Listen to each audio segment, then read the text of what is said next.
Welcome to Indian Fight Junkie. Indian Fight Junkie में आपका स्वागत है। UFC 304 का प्रेडिक्शन एनालिसिस लेके मैं आया हूँ। आप में से कुछ लोगों को लगेगा कि मैं काफ़ी देर से आया हूँ और इस हफ्ते कोई वीडियो अपलोड नहीं हुआ था। दोस्त, मेरी ज़िंदगी में लिमिटेड टाइम है और मैं उसको लिमिटेड जगह ही इन्वेस्ट कर सकता हूँ।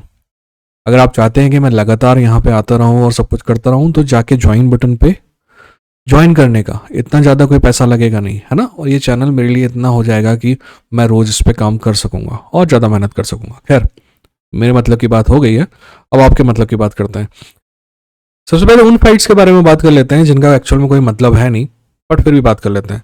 पहली फाइट जिसके बारे में बात करनी है वो है, सॉरी मैं बात ही करूंगा, प्रेडिक्शन एनालिसिस कोई नहीं करूंगा। सिर्फ प्रेडिक्शन एनालिसिस जो है सिर्फ मेन इवेंट और कोर मेन इवेंट का करेंगे, क्योंकि वो ही मैटर करती हैं।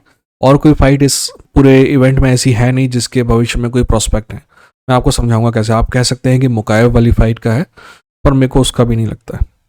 सबसे पहली फाइट जो है वही मोहम्मद मुकायब और मनल काब वाली फाइट है। इसको पहले मेन इवेंट से हटा के मेन इवेंट से हटा के प्रीलिम्स में डाला गया, प्रीलिम्स से हटा के अर्ली प्रीलिम्स में डाला गया, और अर्ली प्रीलिम्स का भी ये मेन इवेंट नहीं है, ठीक है ना। सॉरी, मेन कार्ड से हटा के प्रीलिम्स में और प्रीलिम्स से हटा के अर्ली प्रीलिम्स में, और अर्ली प्रीलिम्स में भी ये मेन इवेंट नहीं है। तो दोस्त, इनकी कुछ न कुछ तो हरकतें हैं मुकायब की और मनल काब की जिसकी वजह से इनको ये डिमोशन मिला है। और इसी वजह से मैं कह रहा हूँ कि शायद इस फाइट के कोई टाइटल इंप्लीकेशन है नहीं। इस फाइट के बारे में मेरा प्रेडिक्शन तो सिंपल सा ये है कि मुकायब is much much much better fighter. पर मैं ना टू बी ऑनेस्ट उसका भविष्य एक वेट क्लास ऊपर देखता हूँ, पर यहाँ पर भी उसका कोई प्रॉब्लम नहीं है। I think he is going to win this fight. जो मेन कार्ड है उसकी शुरुआत जो होगी वो Arnold Allen versus Giga Chikadze वाली फाइट से होगी। To be honest, I am really excited about this fight. ये पूरे इवेंट में एक लौती ऐसी फाइट है जिसमें मेरे को लगता है कि कोई एक्साइटमेंट निकल के बाहर आएगा और फाइट देखने में मजा आएगा सिर्फ इसी फाइट में। बाकी सारी फाइट जो हैं वो इंपॉर्टेंट है, पर एक्साइटमेंट का लेवल और बराबरी का लेवल इतना नहीं है, इसीलिए बेहतर कॉन्टेस्ट आपको दिखाई नहीं देगा। ऑनर्ड आइलैंड की जहां तक बात है, मेरा मानना है कि उसको आखिरी फाइट जीतनी चाहिए थी, है ना। और यार Arnold Allen, I really like Arnold Allen, पर ऑनर एलन के साथ ये प्रॉब्लम है कि कभी कभी क्या है कि वो सामने वाले की स्ट्रेंथ में जाके उसको हराने की कोशिश करता है, और that is going to be a problem. जहाँ तक गीगा चिकासे की बात है, गीगा चिकासे शानदार स्ट्राइकर है, शानदार स्ट्राइकर है, शानदार लेग किकर है, बट मेरा मानना है कि still Arnold Allen is better. और ऑनर एलन का भविष्य है UFC में, और शायद एक समय ऐसा भी आएगा कि वो टाइटल कंटेंडर भी होगा। तो मेरा मानना है कि ये फाइट ऑनर्ड एलन जीतेगा। यार, 2A से शुरू होने वाले नाम नहीं होना चाहिए, राइट, नहीं तो कंफ्यूजन हो जाता है।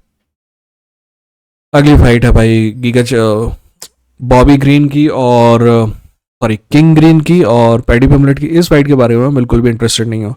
जब सभी घंटा बजा रहे थे पैडी पिमलेट का, तभी मैंने आपको बताया था कि इस आदमी ने कुछ हासिल नहीं किया है, तो आपको ज़बरदस्ती एक्साइटेड होने की ज़रूरत नहीं, क्योंकि UFC आपको बार बार इसकी फ़ोटो दिखा रहा है। और ये anyways, paddy Pimblett was always a good fighter, but he was never ever great fighter. तो जितनी हाइप है ना, वो नहीं। देखो, मुंह चलाने वाली जो हाइप है ना, वो मैं मानता हूँ आप सभी ये कहोगे कि मुंह चलाने वाली हाइप जो होती है वो आदमी को काफ़ी आगे तक ले जाती है, बट दोस्त, मुंह चलाने वाली हाइप का सबसे बेहतरीन एग्जाम्पल दिया जाता है चेल सनेन का। पर चेल सनेन मुंह चलाने वाली हाइप के साथ शानदार फाइटर भी था, रेसलर भी था। अगर वो नहीं होता ना, तो कितना भी मुंह चला ले नहीं होता। जॉस कॉस्चेक को याद रखते हो क्या आप? जाके देखना उसके वीडियो, मुंह तो वो भी बहुत चलाता था, पर आज में से किसी को भी याद नहीं होगा कौन है Josh Koscheck. So Paddy Pimblett is like that. Bobby Green के साथ भी ये कह सकते हैं कि he was always a good fighter but never great fighter. Sorry, King Green, whatever. ये फाइट में कौन जीतने वाला है कौन नहीं जीतने वाला है इससे मेरे को कोई घंटा फर्क नहीं पड़ता। ना ही मैं इस फाइट को लेकर एक्साइटेड हूँ, ना ही मेरा मानना है कि ये फाइट जो है गीगा चिकासे वाली फाइट से ऊपर होनी चाहिए थी। ठीक, अब को मेन इवेंट के बारे में बात करते हैं। देखिए, को मेन इवेंट और मेन इवेंट दोनों ही फाइट ऐसी हैं जो कि रीमैच हैं, और दोनों ही फाइट ऐसी हैं जिनका जो पहला मैच था वो एक्चुअली कंक्लूसिव तरीके से खत्म नहीं हुआ था, और दोनों ही फाइट ऐसी हैं जिसमें एक फाइटर क्लियरली दूसरे फाइटर से बेहतर है। अजीब सी बात है ना। इन दोनों को मेन इवेंट और मेन इवेंट में बहुत ज़्यादा सिमिलरिटी है। पहले मैंने आपको बता ही दिया कि दोनों की फाइट पहले भी हो चुकी है, चारों की।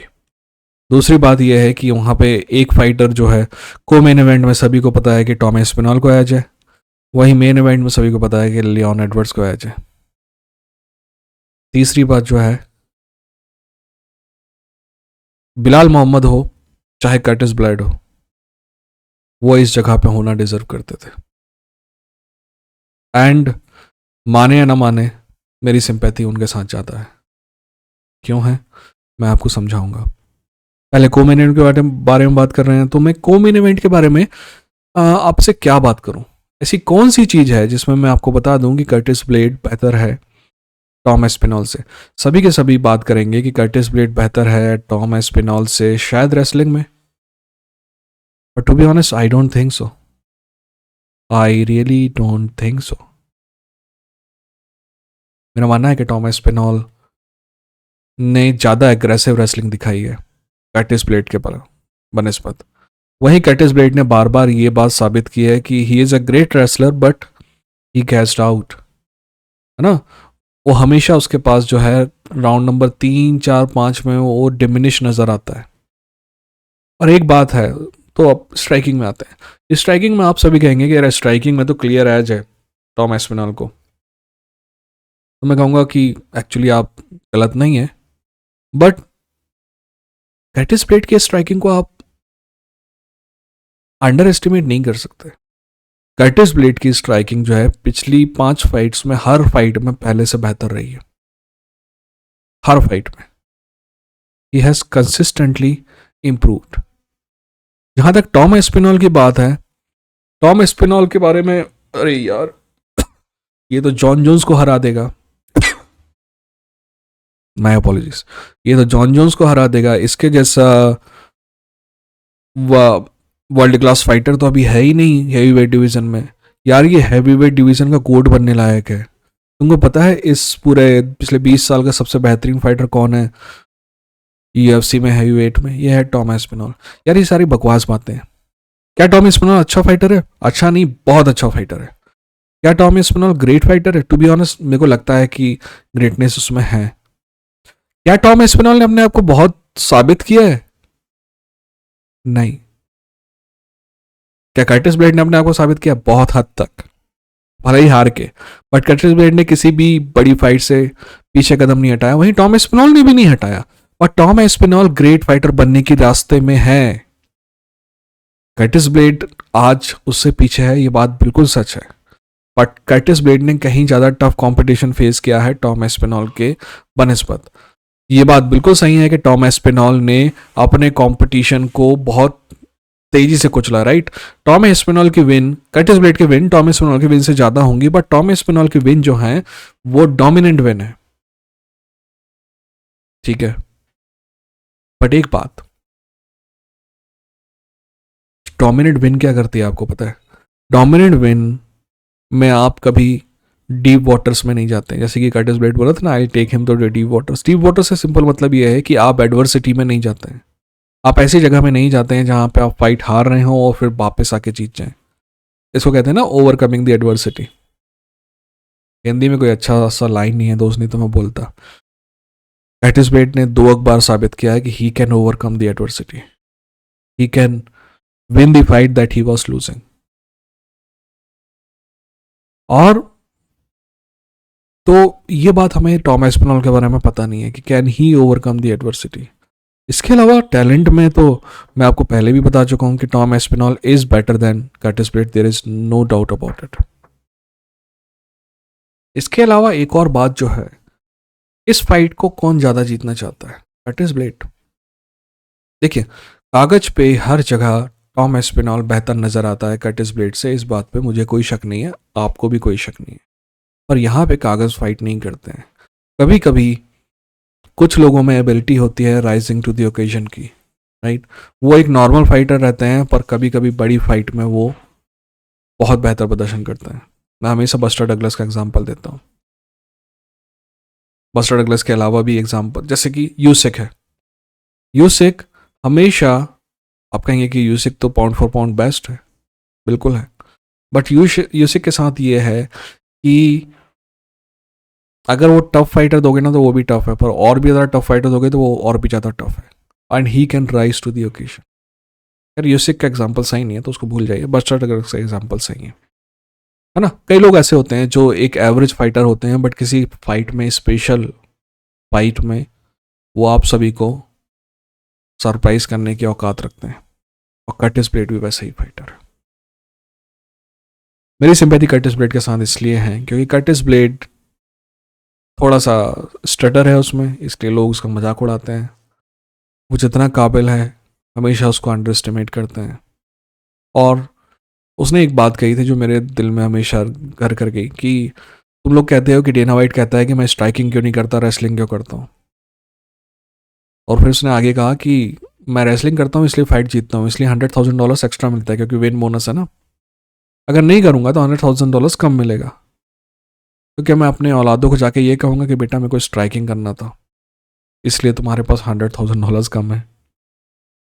तो इससे दो बातें होती हैं। पहली बात, Curtis blade is a family man, and at the second बात यह है कि यूएफसी में पैसा बहुत कम है कर्टिस ब्लेड जैसे लोगों के लिए भी। पैसे वाली बात आप भूल जाइए, दूसरी बात करते हैं। अब जहाँ तक इस फाइट के प्रेडिक्शन के बारे में बात है, मेरा मानना है कि दिमाग कहता है कि टॉमस पिनॉल को जीतना चाहिए। दिल, जैसे कि आप सभी जानते हैं कि मैं चाहता हूँ कि कर्टिस ब्लेड जीते। ऐसा होता तो कर्टिस ब्लेड पे लगाया जाता है क्योंकि और ज़्यादातर मिलते हैं। अब मेन इवेंट पे चलते हैं। मेन इवेंट की फाइट भी रीमैच फाइट है, बट मैं आपको बता दूं पिछली फाइट को आप भूल जाइए। उस फाइट में जो लियोन एडवर्ड्स फाइट कर रहा था, ये लियोन एडवर्ड्स उससे बहुत बेहतर है।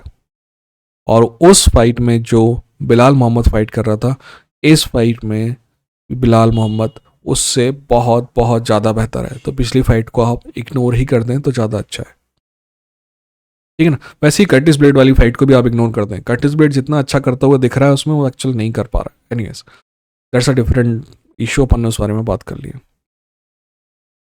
अब Tom Aspinall, oh sorry, Leon Edwards और बिलाल मोहम्मद की फाइट में मेरा मानना है कि बिलाल मोहम्मद का हथियार जो सभी कहते हैं कि उसका रेसलिंग है, but will he be wrestling तो तभी आएगी ना जब वो टेक डाउन कर पाएगा।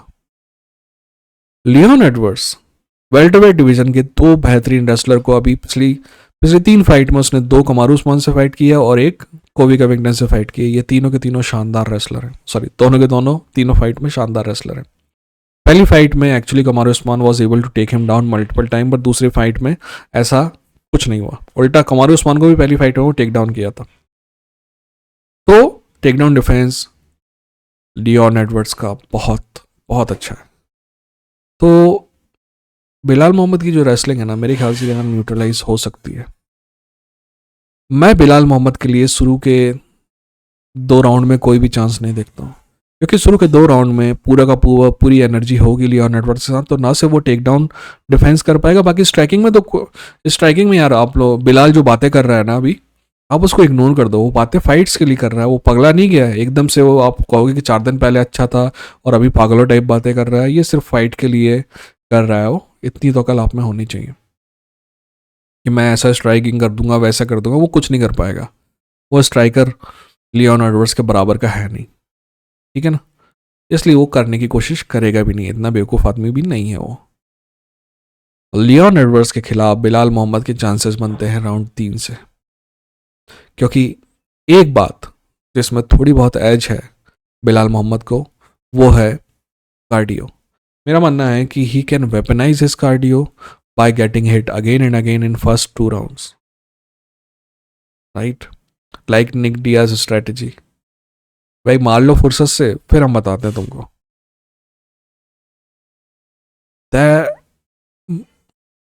बट पता नहीं क्यों कभी कभी एक वर्ड है इल्हाम, आपको समझ में, कोई चीज़ होने से पहले उसका अंदाजा होता है। वैसी फीलिंग क्यों आ रही है कि actually Belal Muhammad is going to surprise us. और शायद ये भी हो सकता है कि मेरा बायस्ड है बिलाल मोहम्मद के प्रति, है ना। क्यों है मैं समझाता हूँ आपको। देखिए पहले फाइट की बात कर लेते हैं। स्ट्राइकिंग में बिलाल मोहम्मद से बेहतर है, कार्डियो वाइज दोनों बराबर है, पर बिलाल मोहम्मद थोड़ा बेहतर है। और रेसलिंग में एक्चुअली बिलाल मोहम्मद बेहतर है, बट बेहतरी का कोई मतलब नहीं है अगर आप टेक डाउन नहीं कर पाते हैं। और मेरे ख्याल से शुरू के 2 राउंड में टेक डाउन में दिक्कत जाएगी। इस हिसाब से तो लियोन एडवर्ड्स को ही जीतना चाहिए। पर मेरा मानना है कि इस जीत को पाने के लिए कोई आदमी अगर कुछ ज़्यादा ही तैयार नज़र आ रहा है तो वो बिलाल मोहम्मद है। जैसे कि मैंने पिछली फाइट के बारे में आपको कहा कि कुछ इंडिविजुअल्स होते हैं जिनमें कैपेबिलिटी होती है कि वो राइज टू द ओकेजन करते हैं। मेरा मानना है कि बिलाल मोहम्मद भी उन्हीं इंडिविजुअल्स में से एक है।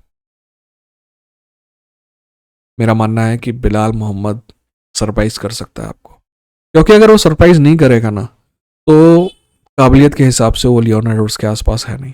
और मेरी सिंपैथी क्यों है उसके साथ? फिलिस्तीनी है दोस्त।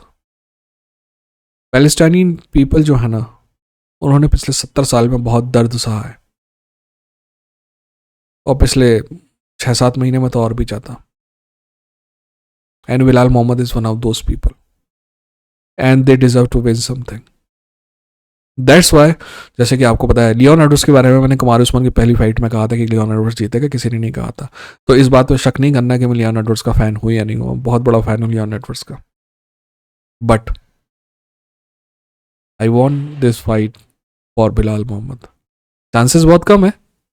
दिल और पैसा जो, मतलब दिल ही बोल रहा है कि बिलाल मोहम्मद जीतेगा, दिमाग बोलता है कि लियोन एडवर्ड्स जीतेगा। पैसा होता तो मैं अपनी जेब में रख लेता,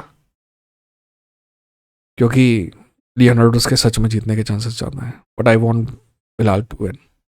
एनीवेज, आप बताइएगा कि कैसा लगा वीडियो, और ये भी बताइएगा कि आप क्या क्या प्रेडिक्शन है, राइट, किसको जीतना है किसको नहीं जीतना है। और यार ज्वाइन करने का 100 रुपये भी नहीं है ज्वाइन करने का बटन, ठीक है। अपने ख्याल रखिए, अपने को ख्याल रखिए। ये था इंडियन फाइट जंगी, लड़ेंगे जीतेंगे।